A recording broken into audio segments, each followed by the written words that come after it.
Hey guys, how you doing? Today I'm going to show you how to make a gunshot sound using a rose petal. You kind of need roses that have just started to get a little old, right?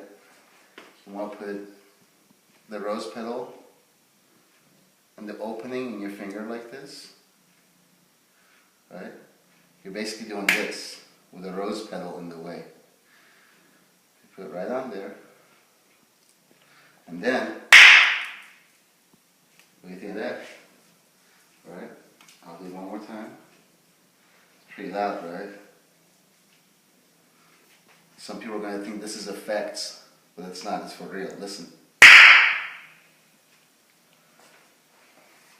Alright? Thanks a lot, guys. Have a nice day.